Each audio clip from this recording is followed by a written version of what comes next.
14 was a confusing stage in my life. My hormones waged war as I dealt with a newly formed scar, not put that by a knife. It was invisible. It dealt with the spiritual, not the flesh or the physical. Had thoughts like, would my father be a criminal in the eyes of the original? Never really believed, but his death had me thinking though.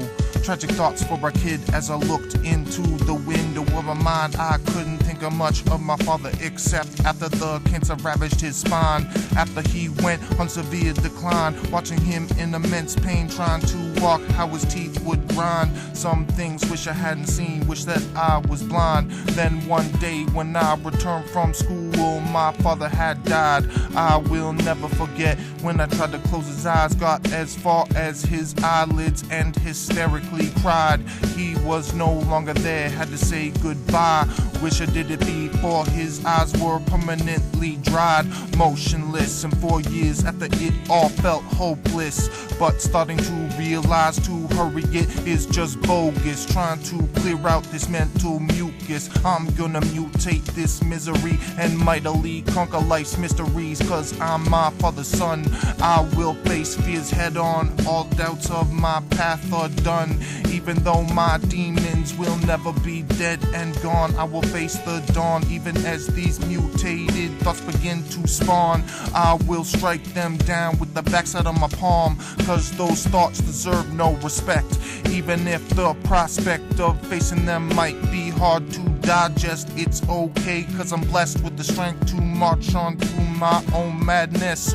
No longer will be held down my mental mess of the past. How I've come to grips with the task of grasping off my mask, showing myself at long last. Man, it's a weird contrast. As I look back, it makes me gasp. Thought I had nothing to offer, life was trash. Because of this, I would lash out in life. I would take every rash route because of some mental gash. In every decision I had doubt in life, I seemed to crash or just back out. I took my lashes but remained stout. I no longer stash the thing that for so long fucked me about. That I miss you so much, it got bad thinking of putting myself in death's clutch. Sad thoughts crept in, tried to find a crutch instead of doing what was tough. Appreciate the time we had, even though it didn't seem enough. It was pretty much all good stuff. Things could have been a lot more rough, cause my father was a good man. Taught me to stand up for who I can, and dying early wasn't part of his plan. That took me a while to understand. At least my experience with this man was positive while he was above the land.